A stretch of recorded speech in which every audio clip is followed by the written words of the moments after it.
ഏതാനും ദിവസം മുമ്പാണ് ആ വാർത്ത വന്നത്. റഷ്യയിൽ ക്യാൻസറിന് എതിരായ വാക്സിൻ കണ്ടുപിടിച്ചെന്ന്. എന്നാൽ അതിനും എത്രയോ നാൾ മുമ്പ് ഇന്ത്യയിൽ, നമ്മുടെ ഈ കൊച്ചു കേരളത്തിൽ അതേ രീതിയിൽ വാക്സിൻ ഉപയോഗിച്ച് ചികിത്സ നടത്തി വരുന്നുണ്ട്, വളരെ ഫലപ്രദമായി. അത്തരം ചികിത്സ നടത്തി വരുന്ന ചികിത്സകനും ഗവേഷകനുമായ ഒരു വ്യക്തിയാണ് ഇന്ന് ബുക്കർമാനോടൊപ്പം ഉള്ളത്, ഡോക്ടർ സക്കറിയ ജേക്കബ്. നമസ്കാരം ഡോക്ടർ. നമസ്കാരം. ഈ പൊതുവെ ആയുർവേദം എന്ന് പറഞ്ഞാൽ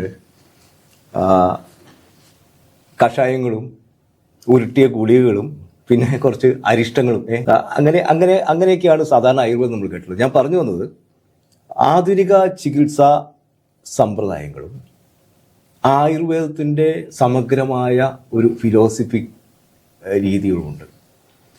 ഇത് രണ്ടും രണ്ട് തലത്തിൽ നിൽക്കുന്നതാണ്, രണ്ട് ദിക്കിൽ നിൽക്കുന്നതാണ്. ഇത് രണ്ടും സംയോജിപ്പിക്കാൻ അല്ലെങ്കിൽ ചേർത്ത് കൊണ്ടുപോകാൻ താങ്കളെ പ്രചോദിപ്പിച്ചത് എന്താണ്? എനിക്ക് പാരമ്പര്യമായിട്ട് കുറേ അറിവുകളുണ്ട് ആയുർവേദത്തെ പറ്റി. അതുകൂടാതെ എൻ്റെ വിദ്യാഭ്യാസം, പിന്നെ ആധുനിക ശാസ്ത്രത്തെ പറ്റിയുള്ള പഠനം, പിന്നെ ഡോക്ടറേറ്റ്, ഇതെല്ലാം എന്നെ വളരെയധികം സ്വാധീനിച്ചിട്ടുണ്ട്. രണ്ടും ആയുർവേദം മോഡേൺ മെഡിസിൻ്റെ നല്ല ചില ഭാഗങ്ങളും കൂട്ടി സംയോജിപ്പിച്ച് നല്ലൊരു ചികിത്സാ രീതി ഡെവലപ്പ് ചെയ്യണമെന്ന് എനിക്ക് ഉത്തേജനം കിട്ടിയിട്ടുണ്ട് പല സന്ദർഭങ്ങളിലും. അങ്ങനെയാണ് ഇങ്ങനെ ഒരു സംരംഭത്തിന് ഇടപെടാൻ ഇടയാക്കിയത്. ഓക്കെ, ഈ ക്യാൻസറിനെതിരായി ഒരു വാക്സിൻ കണ്ടുപിടിക്കുമ്പോൾ അത് നമുക്ക് ഒരു യുറീക്ക നിമിഷം എന്നൊക്കെ പറയാം അല്ലേ? ആ നിമിഷത്തെ കുറിച്ചൊന്ന്. ഇത് 1993 തോന്നുന്നത്. Doctor Meinhard Herlyn, director of cancer research digital institute ഫിലാഡൽഫിയയിൽ, അദ്ദേഹം എനിക്കൊരു കത്തയച്ചു. ആ കത്തിനകത്ത് പറയുന്നത്, there is one extract, plant extract called SJ29. അതിന് വളരെ പൊട്ടൻഷ്യലായിട്ടുള്ള ആൻറ്റി ക്യാൻസർ പ്രോപ്പർട്ടീസ് ഉണ്ടെന്ന്. അത് എന്നെ വളരെയധികം വളരെയധികം ചിന്തിപ്പിക്കാനിടയായി. കാരണം എന്താ വെച്ചാൽ, ഇങ്ങനെയൊരു സംഭവം ഞാൻ പ്രതീക്ഷിക്കാത്തതായിരുന്നു.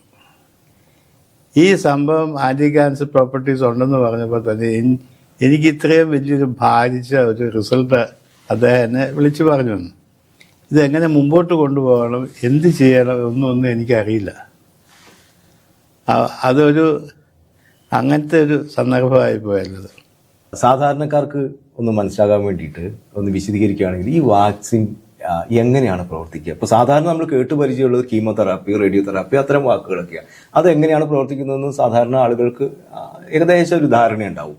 എന്നാൽ ഇത്തരം വാക്സിൻ ഒരു പുതുമയുള്ളതാണ്. SJ29 എന്നാണ് അതിന്റെ പേര്.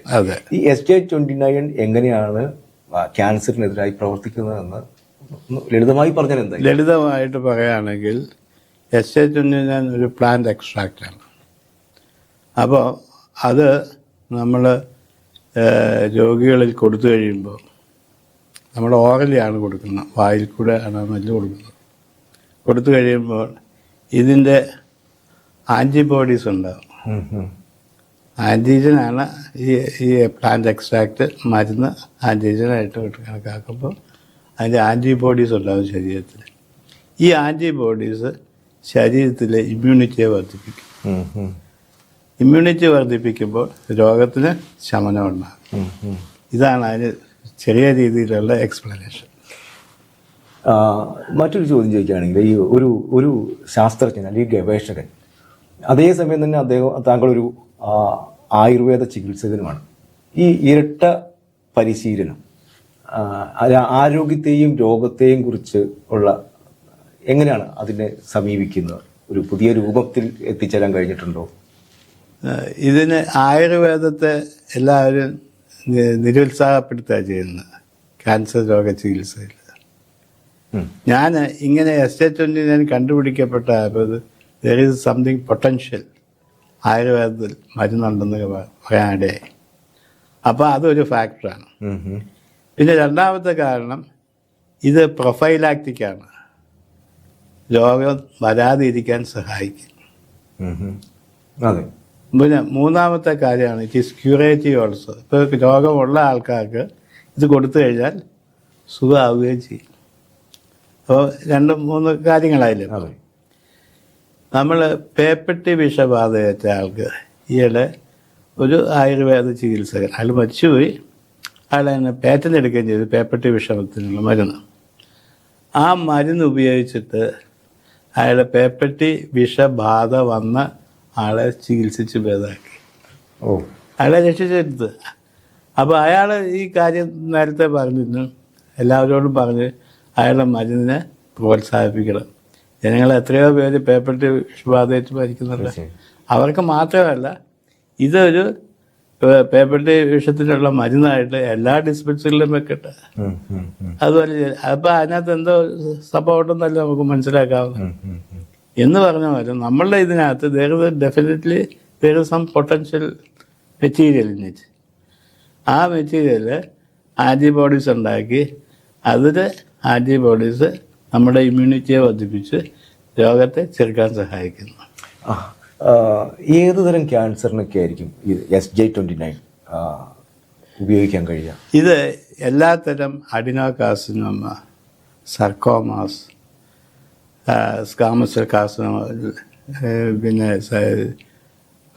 എല്ലാത്തരം ക്യാൻസറിനും ഈ മരുന്ന് ഉപയോഗിക്കാവുന്നതേ ഉള്ളൂ. ഇതിന് എനിക്ക് ചില ഐഡിയാസ് ഉണ്ട്. അത് പ്രാവർത്തികമാക്കണമെങ്കിൽ എന്നെക്കൊണ്ട് ഒറ്റയ്ക്ക് സാധിക്കില്ല. മൂപ്പരിക്ക് പറഞ്ഞിട്ടുണ്ട് ഡോക്ടർ, ക്യാൻസർ കോശങ്ങളെ അല്ലെങ്കിൽ ക്യാൻസർ കോശങ്ങളെ പ്രത്യേകിച്ച് കണ്ടെത്തി, അതിനെക്കുറിച്ച് പറയാമോ? ഇത് മറ്റു മരുന്നുകളിൽ നിന്ന് വ്യത്യസ്തമായി നിൽക്കുന്നു എന്ന് പറയുന്ന ഇത് മറ്റു മരുന്നുകളിൽ നിന്ന് വ്യത്യസ്തമായിട്ട് നിന്നത് ഇത് ഞാൻ ആദ്യം പറഞ്ഞ പ്രൊഫൈലാക്റ്റിക്കാണ്. രണ്ടാമത്തത് it selectively kills only the cancer cells, not all the cells. നമ്മൾ ചില മോഡേൺ മെഡിസിനൊക്കെ ചില മരുന്നുകൾ കൊടുത്തു കഴിഞ്ഞാൽ അത് ക്യാൻസർ സെല്ലുകളെ മാത്രമല്ല എല്ലാ സെല്ലുകളും നശിപ്പിച്ചാണ്.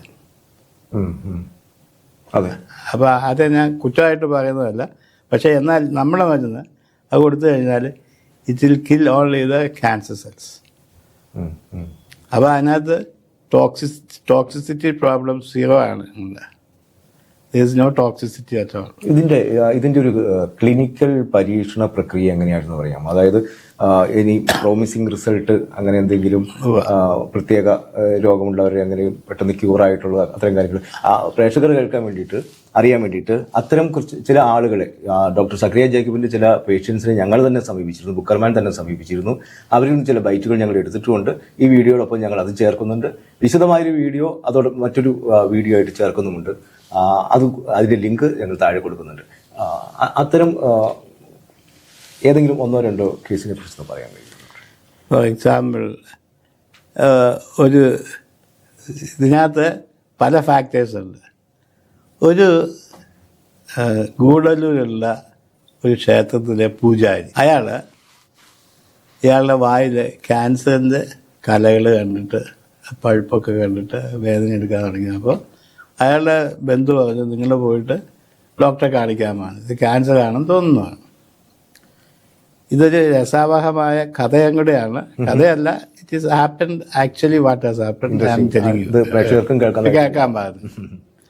അപ്പോൾ എന്നിട്ട് ഇയാൾ പെരിന്തൽമണ്ണ അവിടെ വന്നൊരു ഡോക്ടറെ കാണിച്ചു, ചികിത്സ എടുക്കണം, ക്യാൻസർ ആണ്, അപ്പോൾ ഇത് ഓപ്പറേഷൻ ചെയ്യണം, റേഡിയേഷൻ ചെയ്യണം, കീമോതെറാപ്പി ചെയ്യണം, ഇതെല്ലാം ചെയ്യണം. പെരിന്തൽമണ്ണയല്ല, അയാളെ വന്നു, ഗൂഡല്ലൂരിൽ നിന്ന് പെരിന്തൽമണ്ണ വന്നു. അപ്പോൾ അവിടെ വന്നപ്പോൾ ആ ഡോക്ടർ പറഞ്ഞപ്പോൾ ഇയാൾക്ക് ആപ്പാടെ വിഷമായി. ഇയാളെ എന്നിട്ട് കോഴിക്കോട്ടേക്ക് വന്നു. കോഴിക്കോട്ടേക്ക് വന്നപ്പോൾ കോവൂരുള്ള അയാളുടെ ഒരു ബന്ധു വീട്ടിലയാൾ വന്നു. അയാളിങ്ങനെ കാര്യങ്ങളൊക്കെ പറഞ്ഞു, ഇങ്ങനെയാണ്, എനിക്കിങ്ങനെ ഹതഭാഗ്യനായല്ലോ എന്നൊക്കെ പറഞ്ഞു. അപ്പോൾ അത് കഴിഞ്ഞിട്ട് പിന്നെ അവിടെയുള്ള ആ വീട്ടിൻ്റെ നാഥൻ പറഞ്ഞു, ഇങ്ങനെയൊരു ഡോക്ടറുണ്ട്, ഡോക്ടർ സക്കറിയ ജേക്കബ്, മുണ്ടിക്കത്താഴത്ത് പ്രവർത്തിക്കുന്നുണ്ട്, പോയി ഒന്ന് കൺസൾട്ട് ചെയ്യാൻ പറഞ്ഞു. അയാൾ എൻ്റെ അടുത്ത് വന്ന് ഞാൻ അയാളെ അഡ്മിറ്റ് ചെയ്ത് ഏകദേശം 10-14 ദിവസം അവിടെ കിടത്തിയിട്ടുള്ളൂ. അയാൾ ചികിത്സ കൊടുത്തു. 14 ദിവസമായപ്പോൾ കഴിഞ്ഞപ്പോൾ നോക്കുമ്പോൾ വായിലൊരു തരി പോലും ഇല്ല ക്യാൻസറിൻ്റെ അംശം. എത്ര ദിവസം കൊണ്ട്? 14 ദിവസം കൊണ്ട്. ഓ. അപ്പം അത് കഴിഞ്ഞിട്ട് ഇതിൽ രസാവഹമായ സംഭവം എന്ന് വെച്ചാൽ അതാണ് ഇനി നമുക്ക് ശ്രദ്ധിക്കേണ്ടത്. ഈ രോഗി അയാൾക്ക് വലിയ സന്തോഷത്തോടെ അയാളുടെ ബന്ധുവിനെയും കൂട്ടി പെരിന്തൽമണ്ണ കോളേജിൽ ചെന്ന് ഇയാൾ ആദ്യം കണ്ട ഡോക്ടറെ കണ്ടു. ഡോക്ടർ അയാളോട് പറഞ്ഞപ്പോൾ എൻ്റെ വായിലെ ക്യാൻസർ സുഖമായിരുന്നു. അപ്പോൾ ആ ഡോക്ടർ പറയാം, ചില ക്യാൻസറുകൾ അങ്ങനെയാണ്, ചികിത്സിച്ചില്ലെങ്കിൽ സുഖം. മനസ്സിലാണ്? ഇതാണ് ഒരു സംഭവം ഉണ്ടായത്. അതെ അതെ. ഇതുപോലെ രസാവഹമായ പല പല സംഭവങ്ങളും ഉണ്ടായിട്ടുണ്ട് പല രോഗികളെ സംബന്ധിച്ച്. ഈ ആയുർവേദം എന്ന് പറയുന്ന കുറെ തത്വങ്ങളുണ്ടല്ലോ, ആയുർവേദത്തിൻ്റെതായ തനതായ ചില തത്വങ്ങളുണ്ട്. അത് ഇത്തരം വാക്സിൻ, ഇങ്ങനെ ഒരു വാക്സിൻ കണ്ടുപിടിക്കുന്നതിൽ എങ്ങനെ അത് നേരിട്ട് സ്വാധീനം ചെലുത്തി എന്ന് ഒന്ന് പറഞ്ഞു. അത് നേരിട്ട് സ്വാധീനിച്ചിട്ട് നമുക്ക് അതിന് റിസൾട്ട്സ് കിട്ടുന്നുണ്ട്.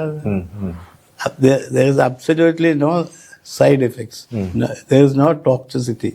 അത് ഞങ്ങൾ അമല ക്യാൻസർ റിസർച്ച് സെന്ററിൽ ആനിമൽ സ്റ്റഡീസിൽ ഒക്കെ ചെയ്ത് നോക്കിയപ്പോൾ അതിൻ്റെ റിപ്പോർട്ട് എൻ്റെ കൈവശമുണ്ട്. Toxicity studies, short time long time എല്ലാം ചെയ്തു. It is zero, absolutely zero.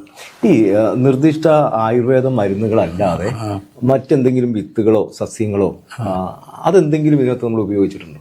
ഉണ്ട്. നമ്മൾ മരുന്നായിട്ടുണ്ടാക്കുമ്പോൾ അതിനകത്ത് ചില ചേരുവകൾ ചേർക്കാറുണ്ട്. അത് അല്ല, ആയുർവേദത്തിന്റെ അല്ലാതെ? അല്ല ആയുർവേദത്തിന്റെ അല്ല. ആയുർവേദത്തിൽ പറയുന്ന സസ്യങ്ങളോ അല്ലെങ്കിൽ അത് അത്ര സാധനങ്ങളെ ചേർത്ത്? അതെ. അത് നമ്മളിപ്പോൾ ഒരു മരുന്ന് ഉണ്ടാക്കുകയാണെങ്കിൽ അതിൻ്റെ കൂടെ ചേർക്കേണ്ട ചില ചേരുവകളുണ്ട്. ഏത് മരുന്ന് ഉണ്ടാക്കിയാലും അങ്ങനെയാണ്. തീർച്ചയായും. അലോപ്പതി ആണെങ്കിലും ആയുർവേദ ആണെങ്കിലും there should be some sort of base. അതിൻ്റെ മുകളിലാണ് ഈ മരുന്ന് ഉണ്ടാക്കിയെടുക്കുന്നത്. അങ്ങനെ ചെയ്തിട്ടുണ്ട്. മറ്റൊരു കാര്യം ചോദിക്കാനുള്ളത്, ഒരു പുരാതന ചികിത്സാ സമ്പ്രദായമാണ്. അതിനൊരു നൂതന ശാസ്ത്ര സംവിധാനവുമായിട്ട് സംയോജിപ്പിക്കുകയാണ് ഈ വാക്സിൻ എന്ന് പറയുന്നത്. അതെ.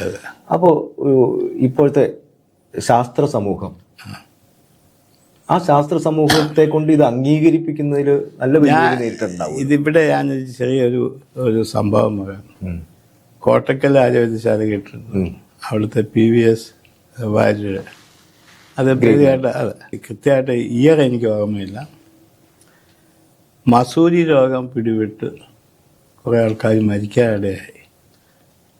അപ്പോൾ പഞ്ചഗവ്യം പോലെയുള്ള മരുന്നുകൾ, പ്രത്യേകിച്ച് ഗോമൂത്രം ഉപയോഗിച്ചുള്ള ചികിത്സ കൊണ്ട് പല രോഗികളും സുഖമായിട്ടുണ്ട്. അതൊരൊന്ന്. അത് കൂടാതെ ഗോമൂത്രം തന്നെ ഉപയോഗിക്കുകയും മരുന്ന് കൂടി പ്രയോഗിച്ച് കോളറയെ തടുത്തു നിൽക്കാൻ സാധിക്കുകയും ചെയ്തു. ആർക്കാ? PVS വാര്യർ. അദ്ദേഹം ഇത് കൂടാതെ ആയുർവേദത്തിന് വളരെയധികം കാര്യങ്ങൾ സംഭാവന ചെയ്തിട്ടുണ്ട് ചികിത്സാ രംഗത്ത്. അപ്പോൾ അതിൻ്റെ പേരിലാണ് അദ്ദേഹത്തെ ബ്രിട്ടീഷ് ഗവൺമെൻറ് വൈദ്യരക്തം എന്ന ടൈറ്റിൽ കൊടുത്തത്. അതായത് അത് ഇത് ഗോമൂത്രം ഉപയോഗിച്ചിട്ടാണ് ആലോചിച്ചു. അതായത് ഗോമൂത്രം ഒരു വാക്സിനായിട്ട് ഉപയോഗിച്ചു. ഗോമൂത്രത്തെ ഈ ഒരു ചില പൊളിറ്റിക്കൽ സംഗതികളൊക്കെ വന്നു കഴിഞ്ഞപ്പോൾ ഗോമൂത്രം ഒരു പരിഹാസി കഥാപാത്രമായി മാറിയെങ്കിലും ഗോമൂത്രത്തിന് അതിൻ്റെതായ ഗുണങ്ങളുണ്ട്. തീർച്ചയായിട്ടും ഗുണങ്ങളുണ്ട്. അതാണ് വിഷൂചിക എന്ന് പറയുന്നത്. അത് ആദ്യം വെളിപ്പെടുത്തിയിട്ടില്ല അതിൻ്റെ സ്വഭാവങ്ങളെ, രഹസ്യ സ്വഭാവങ്ങളൊന്നും. അത് ഭാര്യ അതായത് വേണ്ട വിധത്തിൽ പ്രയോഗിച്ച് ആൾക്കാരെ സുഖമാക്കി. അതൊരു ഇറ്റ് വാസ് എ വാക്സിൻ. അതെ. ഓക്കെ, നമുക്ക് SJ-29 വന്നാൽ SJ-29 നമ്മൾ പറഞ്ഞ പോലെ ഡ്രോപ്സ് ആയിട്ടാണ് കൊടുക്കുക. വളരെ സിമ്പിളായിട്ടാണ് ഇത് ഉപയോഗിക്കുക. എല്ലാം ശരി തന്നെ. പക്ഷെ ഇത് പൊതുജനങ്ങളിലേക്ക് എപ്പോൾ എത്തിക്കാൻ കഴിയും? നമ്മുടെ ഒരു അടുത്ത ഘട്ടം എന്താണ്? അങ്ങനെ ഇതിനകത്ത് 2-3 കാര്യങ്ങളുണ്ട്. ഇതൊരു this is really a news material invented. തുലം ആൾക്കാർക്ക് അധികം പറഞ്ഞ് കേട്ട് കേൾവിയില്ല. അതുപോലെ ഇപ്പം കുറേ ആൾക്കാർക്ക് അറിയാം, വെബ്സൈറ്റൊക്കെ ഉണ്ടായപ്പോൾ ഞാനത് പറയും. ഇതിൻ്റെ സോഷ്യൽ അക്സെപ്റ്റൻസ് ആണ് ഏറ്റവും ആവശ്യമുള്ളത്. തീർച്ചയായും. ഈ സോഷ്യൽ അക്സെപ്റ്റൻസ് കിട്ടണമെന്നുണ്ടെങ്കിൽ നമ്മൾ രോഗികളെ ചികിത്സിച്ച് ഭേദമാക്കി എന്നുള്ളത് കാണിച്ചു കൊടുക്കണം. അതെ. എൻ്റെ അടുക്ക 30 കൊല്ലം 35 കൊല്ലമായിട്ട് ചികിത്സിച്ച് ഭേദമാക്കിയ ക്യാൻസർ രോഗികളുണ്ട്. ഇപ്പോൾ വിശ്വാസമാവില്ല. തീർച്ചയായിട്ടും തീർച്ചയായിട്ടും. സാധാരണ രീതിയിൽ മോഡേൺ മെഡിസിൻകാർ പറയാം 5 കൊല്ലം മതി എന്നൊക്കെ പറയും. ഞാനതല്ല 30-35 കൊല്ലത്തെ ഹിസ്റ്ററി തരുന്നു നിങ്ങൾക്ക്. അത്രയും പഴക്കമുള്ള രോഗികൾ എൻ്റെ അടുത്തുണ്ട്. They are like normal human beings, they are not at all cancer patients. ശരി, ഞാൻ ചോദിക്കുന്നത് നമുക്ക് അപ്പൊ അടുത്തൊരു സ്റ്റെപ്പ് എന്തായിരിക്കും? നമുക്ക് സാധാരണ ജനങ്ങളിലേക്ക് ഇത് എത്തിക്കാൻ വേണ്ടി എന്ത് സംവിധാനമായിരിക്കും നമുക്ക് ചെയ്യാൻ കഴിയുക? സാധാരണ സംവിധാനത്തിൽ ഇതൊരു വാക്സിനായിട്ട് ഡെവലപ്പ് ചെയ്ത് ഡിസ്ട്രിബ്യൂട്ട് ചെയ്യാന്നുള്ള ലോകം മുഴുവൻ. ഞാൻ പറയട്ടെ, ഇപ്പം ഏകദേശം 100 കോടി ക്യാൻസർ രോഗികളുണ്ടെന്ന് വിചാരിക്കുക. ഈ 20-25 ഇയേഴ്സ് ഈ ഏജിൽ 100 കോടി ജനങ്ങൾ ക്യാൻസർ രോഗികളുണ്ട്. ഞാൻ SJ-29 കൊണ്ട് അതിൻ്റെ വാക്സിൻ കൊണ്ട് ഒരു 50% രോഗികളെ രക്ഷപ്പെടുത്തി. അത് ഭയങ്കര സംഭവമല്ലേ? തീർച്ചയായിട്ടും തീർച്ചയായിട്ടും. 50% 10% ആൾക്കാർ രക്ഷപ്പെടുത്താനും ഞാൻ പറയുന്നത് ഇത് എനിക്കൊരു അവസരം തരൂ. അതെ, പ്രേക്ഷകരോട് എനിക്ക് പറയാനുള്ളത്, ഇത് നമ്മുടെ ആരോഗ്യമന്ത്രിയും ആരോഗ്യവകുപ്പും മുഖ്യമന്ത്രിയും കേരളത്തിലെ കേന്ദ്രമന്ത്രിമാരും ഒക്കെ കാണുന്നത് വരെ അതൊന്ന് ഷെയർ ചെയ്ത് അവരിലേക്ക് എത്തിക്കണമെന്നുള്ളതാണ്. കാരണം സാധാരണക്കാർക്ക് പ്രാപ്യമാകുന്ന രീതിയിലേക്ക് ഒരു വാക്സിൻ, കാരണം എത്രയോ പേരാണ് ക്യാൻസർ കൊണ്ട് ദിവസവും ഇങ്ങനെ കഷ്ടപ്പെട്ടുകൊണ്ടിരിക്കുന്നത്. പലരും മരിച്ചിട്ടുണ്ടാവില്ല, പക്ഷെ മരണം എന്നതിൻ്റെ അടുത്ത് അതിനേക്കാളും വേദന അനുഭവിക്കുന്നവരുടെ ഇടയിലാണ് നമ്മൾ ജീവിക്കുന്നത്. അത്തരക്കാർക്ക് സാന്ത്വനമാകുന്ന ഒരു വാക്സിൻ എത്തിയിട്ടുണ്ടെങ്കിൽ, സാധാരണ എല്ലാ മരുന്നുകളും ഡോക്ടർ മുമ്പൊരിക്കൽ പറഞ്ഞതുപോലെ ജീവിതത്തെ ഒന്ന് എക്സ്റ്റെൻഡ് ചെയ്ത് കൊടുക്കുന്നതാണ്. അടുത്ത മാസം മരിക്കാനിരിക്കുന്ന ആളെ 2-3 മാസം കൊണ്ട് എക്സ്റ്റെൻഡ് ചെയ്ത് കൊടുക്കാന്നുള്ളത്. പക്ഷെ ഇത് ക്യൂർ ആകുക എന്നുള്ളതാണ് ഡോക്ടർ പറഞ്ഞിട്ടുള്ളത്. അപ്പൊ അത്തരം ഒരു മരുന്ന് സാധാരണക്കാർക്ക് എത്തിക്കുന്നതിന് വേണ്ടി വേണ്ടപ്പെട്ടവരുടെ അടുത്തേക്ക് ഇതൊന്ന് എത്തിക്കുക ഒരു ദൗത്യം കൂടി ഞങ്ങളും വഴിയൊന്നും ശ്രമിക്കുന്നുണ്ട്. പ്രേക്ഷകരും അതൊന്ന് ശ്രദ്ധിക്കണമെന്ന് വിചാരിക്കുന്നു. ചികിത്സകളുടെ ഒരു പ്രധാന പ്രശ്നം എന്ന് പറയുന്നത് അതിന്റെ വിലയാണ്. അതെ, ഇത് എങ്ങനെയാണ് നമുക്കൊരു സാധാരണക്കാരന് പ്രാപ്യമാകുന്ന രീതിയിൽ എത്തിക്കാൻ കഴിയുന്ന ഡോക്ടർ? ഇത് ഈ മരുന്ന് നമ്മൾക്ക് കൾട്ടിവേറ്റ് ചെയ്യേണ്ട ആവശ്യമില്ല. ഈ ഇന്ത്യ മഹാരാജ്യം മുഴുവൻ ഈ സംഭവമുണ്ട്. അതെ, ആയിരിക്കാം. ഞാൻ അപ്പോഴും വിചാരിക്കുന്നത് അത് മരുന്ന് നിർമ്മാണത്തിൽ അതിൻ്റെ രഹസ്യങ്ങളുള്ളതുകൊണ്ട് ഇതിൻ്റെ പേരുകൾ പറയുന്നുണ്ടെങ്കിലും എങ്ങനെയാണെന്നൊന്നും ഡോക്ടർ പറയുന്നില്ല. അത് പുറത്തേക്ക് വിടാനും സാധ്യതയില്ലല്ലോ. പക്ഷേ ഇതൊരു വാക്സിൻ എന്ന രീതിയിൽ പുറത്തേക്ക് എത്തിക്കഴിയുമ്പോൾ സാധാരണക്കാരന്, അതായത് ഇപ്പം മെഡിക്കൽ കോളേജിനെയൊക്കെ ആശ്രയിച്ച് കഴിയുന്ന ആളുകൾ ഇഷ്ടംപോലെ, അവർക്ക് ലഭ്യമാവുന്ന രീതിയിൽ ആ ഒരു വിലയിൽ നമുക്കത് കൊടുക്കാൻ കഴിയുമോ? ഡോക്ടർക്ക് കഴിയുമോ? എന്താണ് അല്ലെങ്കിൽ സംവിധാനം? തീർച്ചയായിട്ടും സാധിക്കും. എന്നുവെച്ചാൽ എനിക്ക് വളരെ വില കുറച്ച് തന്നെ കൊടുക്കാൻ പറ്റും. ഇപ്പോൾ ഒരു വയലിന് 1200 രൂപയാണ്. ആ ഒരു വയൽ മരുന്ന് കൊടുത്താൽ ചിലപ്പോൾ 10 ദിവസം അല്ലെങ്കിൽ 15 ദിവസത്തെ കൊടുക്കാം. ചെറിയ കുട്ടികൾക്ക് ഇപ്പോൾ ഉണ്ടായി വന്ന ജനിച്ച കുട്ടിക്ക് 1 ഡ്രോപ്പ് കൊടുത്താൽ മതി. ഒരു വയസ്സായ കുട്ടിക്ക് 2 ഡ്രോപ്പ് കൊടുക്കുക. അത് ഇന്റൻസിറ്റി ഓഫ് ദി ഡിസീസ് വെച്ചിട്ട് നമുക്കത് കൂട്ടി കുറച്ചൊക്കെ കൊടുക്കാം. ഇപ്പൊ സാധാരണ ഒരു നല്ല 4th സ്റ്റേജ് പേഷ്യൻസിന് വേണമെങ്കിൽ 10 ഡ്രോപ്പ് വരെ കൊടുക്കാം, 3 നേരം കൊടുക്കാം. അപ്പോൾ അയാളുടെ വേദന കുറയും, സെൽ മൾട്ടിപ്ലിക്കേഷൻ ക്യാൻസർ മൾട്ടിപ്ലിക്കേഷൻ കുറയ്ക്കും, പിന്നെ ഇമ്മ്യൂണിറ്റി കൂട്ടും. പക്ഷേ ഇത് ഒറ്റ ദിവസം കൊണ്ട് നടക്കുന്ന കാര്യമല്ല. It takes lot of time. അതെ, ജനങ്ങൾക്ക് വേണ്ടിയിട്ട് ജനങ്ങളുടെ അസുഖം മാറും എന്നുണ്ടെങ്കിൽ അത്തരം കാര്യങ്ങളിൽ യോജിക്കുന്നത് വളരെ നല്ലതാണ്. അല്ല, ഇതിപ്പോ ഞാൻ പിടിച്ച പോലെ കൊമ്പ് 2 പറഞ്ഞുകൊണ്ട് ഇരിക്കുന്ന ആൾക്കാരാണ് 2 വിഭാഗം. അലോപ്പതിയിലും അത് ആയുർവേദത്തിലും അത്. ഞങ്ങളാണ് ശരിയത്. പക്ഷെ നമ്മുടെ ഒന്നുകൂടെ കീഴ്പോട്ട് ഇറങ്ങി വന്നിട്ട് ഒന്ന് സമ്മതിക്കണം. ഞാൻ ധാരാളം ഇംപ്രൂവ്മെൻറ്റ്സ് വരുത്താറുണ്ട്. ചിന്താഗതിക്ക് മാറ്റം വരണം. എന്നാൽ മാത്രമേ ഈ ഇൻ്റഗ്രേറ്റഡ് ട്രീറ്റ്മെൻറ്റ് വിജയപ്രദമാവുകയുള്ളൂ. ഇത് മാത്രമല്ല, എല്ലാ കാര്യങ്ങളും. ഈ ക്യാൻസർ രോഗികളായിട്ടുള്ള ആളുകളുണ്ട്, ക്യാൻസർ വരാത്തവരെന്നേ പറയാവുള്ളൂ. കാരണം ഇതുവരെയുള്ള അവസ്ഥ വെച്ച് നോക്കുമ്പോൾ ആരും അതീതരല്ല എന്നുള്ളതാണ്. അതെ, നിത്യം ഹിതാഹാര വിഹാര സേവി സവക്ഷകാര്യ വിശേഷസക്ത ദാതാപര സ്വഭാവാൻ സത്യപര ക്ഷമാവാൻ ആപ്തോപസേവിച്ച ഭവിത്യരോഗം. നിങ്ങൾക്ക് അരോഗം ഉണ്ടാകണമെന്നുണ്ടെങ്കിൽ, രോഗം ഇല്ലാത്തൊരവസ്ഥ ഉണ്ടാണ് നിത്യം ഹിതാഹാരം, ഹിതമായ ആഹാരം കഴിക്കണം. ഹിതാഹാര വിഹാരം, നല്ല നടപ്പ്. നല്ല സ്വഭാവം. അതെ, നിത്യം ഹിതാഹാര വിഹാര സേവി നാപ്തോപ സേവിച്ച ഭവിത്യരോഗ. എന്നാൽ അതങ്ങനെ സാധിക്കാം. എന്നാൽ നിങ്ങൾ ക്ഷമയുള്ളവരായിരിക്കണം, ദാനധർമ്മങ്ങൾ ചെയ്യുന്നവരാണ്, അയൽവാസികളോട് സ്നേഹമുള്ളവരായിരിക്കണം. ഇങ്ങനെയൊക്കെ ചെയ്താൽ മാനസികമായിട്ട് നിങ്ങൾക്ക് വളരെയധികം ഗുണങ്ങളുണ്ട്. ഇപ്പോൾ എനിക്ക് കുറേ പൈസയുണ്ട്, മനസ്സിന് സ്വസ്ഥതയില്ല, എന്ത് ജീവിതം? അപ്പോൾ ഇതെല്ലാം ഒരു സ്റ്റാൻഡേർഡൈസ്ഡ് ഫോമിൽ ഉപയോഗിക്കുകയാണെങ്കിൽ നമുക്ക് ഭവിത്യ അരോഗം ഇല്ലാത്തൊരവസ്ഥ വരും. ക്ഷമയുള്ളവനായിരിക്കണം. നിങ്ങൾ മറ്റുള്ളവരോട് ക്ഷമിക്കണം, അവരെന്തെങ്കിലും തെറ്റ് ചെയ്തിട്ടുള്ളത്. ദാനധർമ്മങ്ങൾ ചെയ്യുന്നവരായിരിക്കണം. ഇങ്ങനെയൊക്കെ ചെയ്താൽ നിങ്ങൾക്ക് തീർച്ചയായിട്ടും രോഗങ്ങളൊന്നും വരികയല്ല. താങ്കൾക്ക് ഡോക്ടറേറ്റ് കിട്ടിയത് മൈക്രോബയോളജി, മെഡിക്കൽ മൈക്രോബയോളജിയുടെ സബ്ജക്റ്റാണ്. മോഡേൺ മെഡിസിൻ ആയിരുന്നു. Modern medicine. ഞാൻ സെൻട്രൽ ഡ്രഗ് റിസർച്ച് ഇൻസ്റ്റിറ്റ്യൂട്ടിൽ 1979 JRF ആയിട്ട് ജോയിൻ ചെയ്തു. പിന്നെ SRF ആയി, സീനിയർ റിസർച്ച് ഫെലോ ആയി. സെൻട്രൽ ഡ്രഗ് റിസർച്ച് ഇൻസ്റ്റിറ്റ്യൂട്ട് ലക്നൌവിലാണ്. അത് കഴിഞ്ഞ് എനിക്ക് അവിടുന്ന് ഡോക്ടറേറ്റ് കിട്ടി. Studies on some fungi of medical importance എന്ന സബ്ജക്റ്റാണ്. അത് കാൺപൂർ യൂണിവേഴ്സിറ്റിയിലാണ് സബ്മിറ്റ് ചെയ്തത് thesis. I got PhD in 1983-84. Very good.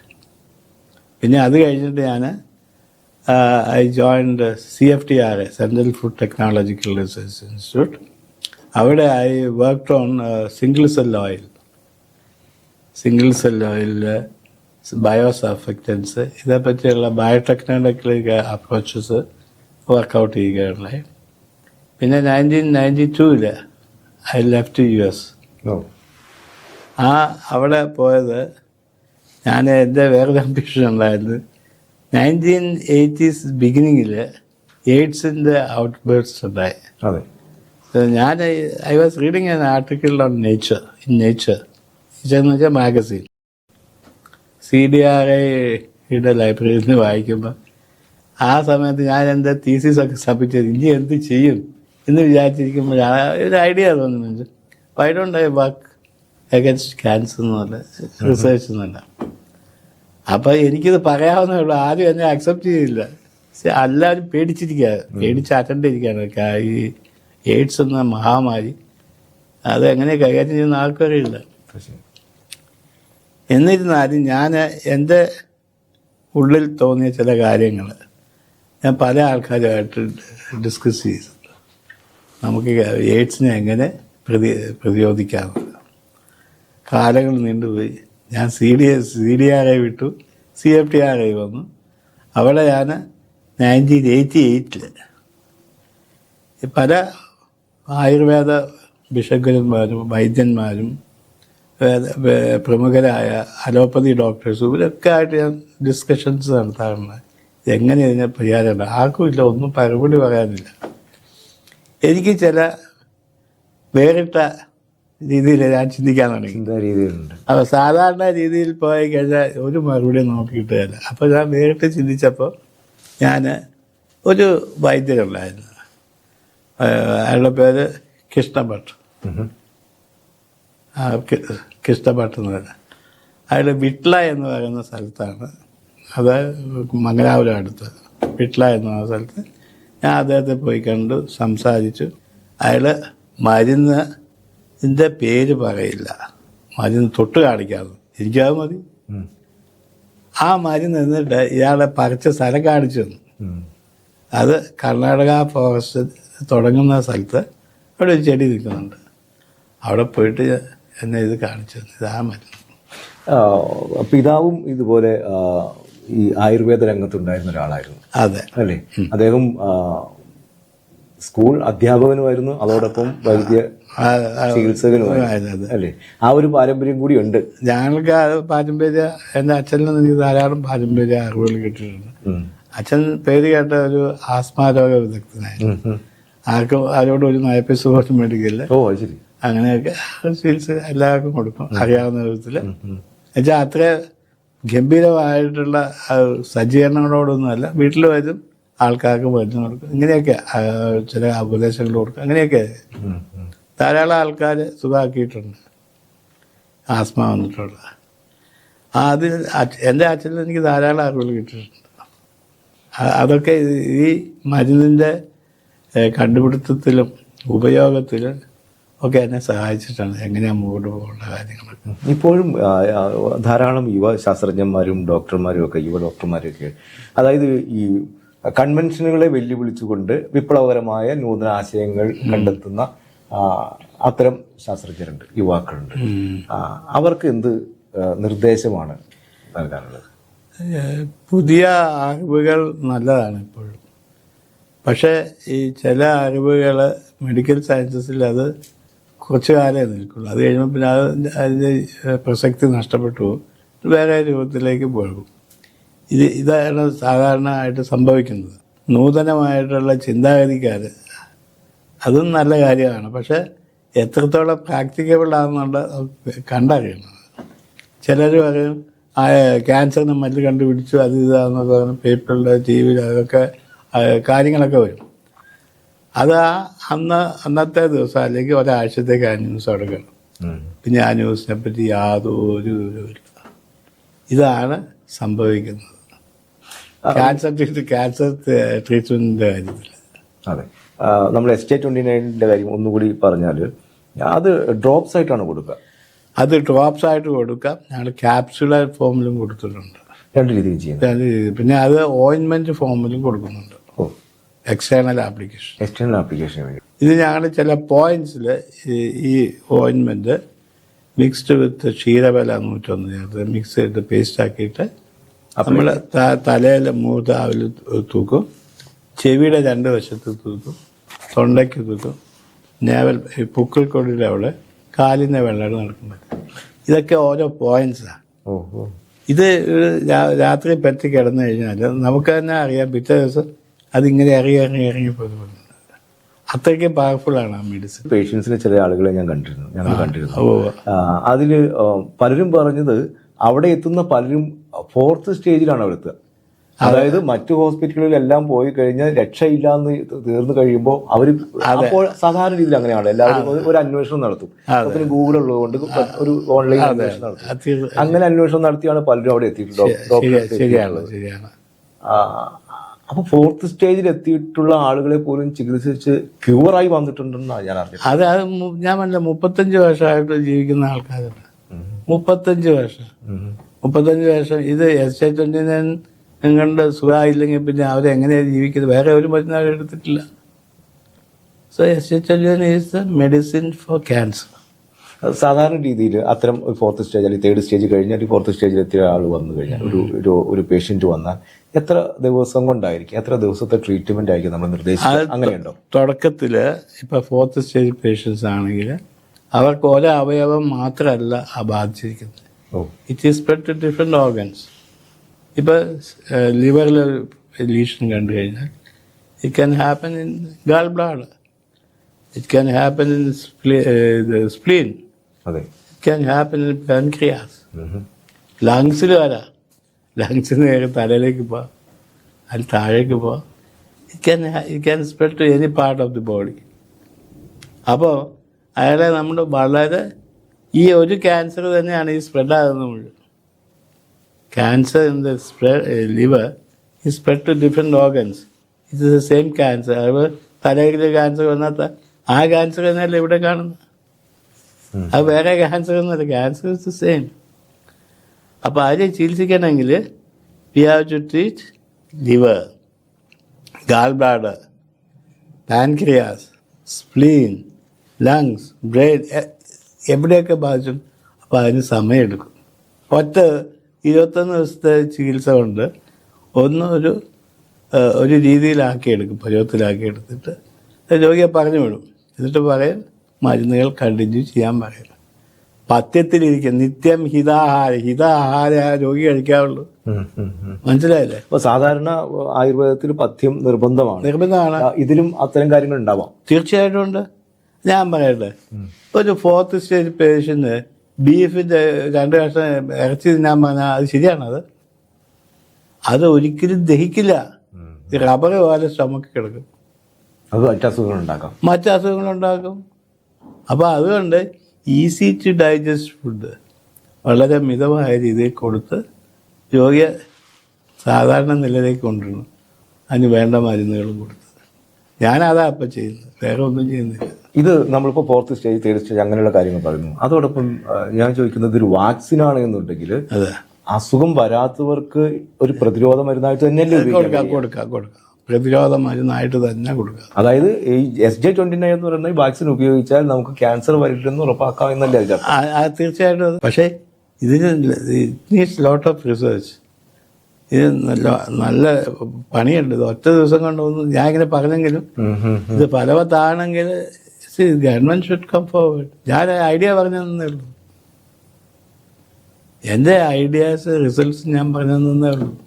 സാധാരണ ഈ ഇത്തരം ഗവേഷണങ്ങളുടെ കാര്യം എടുത്തു കഴിഞ്ഞിട്ടുണ്ടെങ്കിൽ ഒട്ടേറെ പേര് പല രീതിയിൽ പല കാര്യങ്ങളിൽ ഗവേഷണം നടത്തുന്നുണ്ട്. പലപ്പോഴും വെല്ലുവിളികളെ അതിജീവിക്കാൻ കഴിയാതെ ഇടയ്ക്ക് വെച്ച് ഗവേഷണം നടത്തുന്നവരാണ് കൂടുതൽ പേര്. തീർച്ചയായും ഇത്തരമൊരു ഗവേഷണം നടത്തുമ്പോൾ വലിയ വെല്ലുവിളികൾ ഉണ്ടായിട്ടുണ്ടാവാം. ആ വെല്ലുവിളികളെ അതിജീവിച്ചുകൊണ്ട് മുമ്പോട്ട് പോകാൻ പ്രചോദനം നൽകിയത് എന്തായിരിക്കും എന്ന് പറയാൻ കഴിയും? ഇതിന് ആദ്യമായിട്ട് ഞാൻ പറയണ്ട, ക്യാൻസർ ട്രീറ്റ്മെൻറ്റിൽ ദർ ഈസ് നോ ക്യൂർ. ലോകത്തില്ല. ആ രോഗികൾ മരിച്ചുകൊണ്ടിരിക്കുകയാണ്. ഇല്ലായിരുന്നു എന്ന് പറയാം അല്ലേ? ഇല്ലായിരുന്നു എന്ന് തന്നെ പറയാം. ഇപ്പോൾ അതിന് ചില മരുന്നുകളൊക്കെ ഡെവലപ്പ് ചെയ്തിട്ടുണ്ടല്ലോ. നമ്മുടെ SJ-29 അതിനകത്ത് വരുന്നതാണ്. ആ കാലഘട്ടത്തിൽ ആൾക്കാർ മരിച്ചുകൊണ്ടിരിക്കുകയാണ്. വെറുതെ കുറേ മരുന്നുകൾ കഴിച്ചു, അല്ലെങ്കിൽ ഇഞ്ചെക്ട് ചെയ്തു, റേഡിയേഷൻ ചെയ്തു, സർജറി ചെയ്തു, രോഗം എന്നിട്ടൊന്നും കാര്യപ്രദമായ രീതിയിലുള്ള യാതൊരുവിധ ഗുണമുണ്ടാകാതെ രോഗി മരിച്ചു വീഴുമായിരുന്നു. അപ്പോൾ ഞാൻ ഇതേപ്പറ്റി ചിന്തിച്ചു, നമുക്ക് ഈ രോഗം വന്നിട്ട് മരിച്ചു പോകുന്ന ആൾക്കാരുടെ ജീവൻ തിരിച്ചു കിട്ടാൻ എന്തെങ്കിലും പണിയുണ്ടോ? എൻ്റെ SJ-29 കൊണ്ട് എന്തെങ്കിലും ഉപകാരപ്രദമാകുമോ? ഇതേപ്പറ്റി കൂടുതൽ ചിന്തിക്കുക. ഞാൻ ഒരു ഉദാഹരണം പറയാം. 1995 ഞാൻ SJ-29 മരുന്ന് ഗുളികകളുടെ രൂപത്തിൽ ഉണ്ടാക്കി. ഞാൻ അവിടെ അടുത്ത് എൻ്റെ വീടിനടുത്തുള്ള ഒരു ഡോക്ടറെ ഞാൻ ഏൽപ്പിച്ചു, ഏതെങ്കിലും രോഗികൾക്ക് കൊടുക്കുക. അപ്പോൾ അയാൾ ചെയ്തെന്താണെന്ന് വെച്ചാൽ, ഒരു മരിക്കാറായ രോഗി, ക്യാൻസർ രോഗിക്ക് ഈ മരുന്ന് എത്തിച്ചു കൊടുത്തു. തലേ ദിവസം രാത്രിയിൽ കൊണ്ട് കൊടുത്തു. പിറ്റേ ദിവസം രാവിലെ ആയപ്പോൾ ഈ ഡെത്ത് ബെഡിൽ നിന്ന് ആ പേഷ്യൻ്റ് ഇറങ്ങി ഓടി ഈ ഡോക്ടറുടെ ക്ലിനിക്കിൽ വന്നു പറഞ്ഞു, ഡോക്ടറെ എനിക്ക് ജീവിക്കണം, എനിക്ക് മരുന്ന് കാണുന്നു. ഇത് മരിക്കാൻ കിടക്കുന്ന രോഗി എണീറ്റ് ഇത്രയും 1-2 മൈൽ ഓടി ആ ഡോക്ടറെ അടുക്ക ചെന്ന് കാര്യം പറയുകയാണെങ്കിൽ there is something behind it. പെട്ടെന്ന് ഒരാൾക്ക് ഇങ്ങനെ ഒരു അനുഭവം ഉണ്ടാവില്ല. ഇതൊരു വലിയ ഉത്തേജനമായിട്ടാണ് എനിക്ക് അനുഭവപ്പെട്ടത്. അപ്പോൾ എന്തുകൊണ്ട് നമുക്ക് ഇങ്ങനെയുള്ള രോഗികളെ രക്ഷപ്പെടുത്തിക്കൂടാ?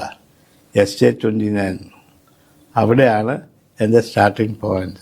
ഇതുവരെ നമ്മൾ കരുതിയിരുന്നത് ആരും ക്യാൻസറിന് അതീതരല്ല എന്നുള്ളതായിരുന്നു. SJ-29 വരുന്നതോടുകൂടി എല്ലാവരും ക്യാൻസറിന് അതീതമാവുന്ന, അതീതരാകുന്ന ഒരു ഭാവി നമ്മൾ സ്വപ്നം കാണാൻ തുടങ്ങി. നന്ദി ഡോക്ടർ. ക്യാൻസർ എന്ന രോഗത്തെ വളരെ ഭീകരമായ ഒരു അസുഖമായി ഇനി ആരും കാണണ്ട. 21 ദിവസത്തെ എൻ്റെ ട്രീറ്റ്മെൻറ്റ് തുടങ്ങി. 4 ദിവസത്തിനുള്ളിൽ തന്നെ എൻ്റെ ശരീരത്തിൽ അതിൻ്റേതായ മാറ്റങ്ങൾ കണ്ടു തുടങ്ങി. നീരുകളെല്ലാം കുറഞ്ഞു. SJ-29 ഡോക്ടർ സക്കറിയ ജേക്കബ് സാറിനും നന്ദി. എല്ലാ ഡോക്ടർമാരും കൈയൊഴിഞ്ഞ ശേഷമാണ് നമ്മൾ ഡോക്ടർ സക്കറിയ ജേക്കബിനോട് സഹായം അഭ്യർത്ഥിച്ചത്. ഡോക്ടറിന്റെ SJ-29 എന്താ ആ മരുന്നിന്റെ ആ ശക്തി കൊണ്ട് തന്നെയാണ് എൻ്റെ മോള് സുഖം പ്രാപിച്ചതെന്ന് ഞാൻ വിശ്വസിക്കുന്നു. ഡോക്ടർ സക്കറിയ ജേക്കബിനും ഡോക്ടറിന്റെ അതുല്യ ആയുർവേദിക് മെഡിക്കൽ റിസർച്ച് സെന്റർ എന്ന ആസ്പത്രിയും ആയിരങ്ങൾക്ക് സൗകര്യം നൽകിക്കൊണ്ട് ഉയരങ്ങളിലെത്തട്ടെ എന്ന് ഞാൻ ആശംസിക്കുന്നു.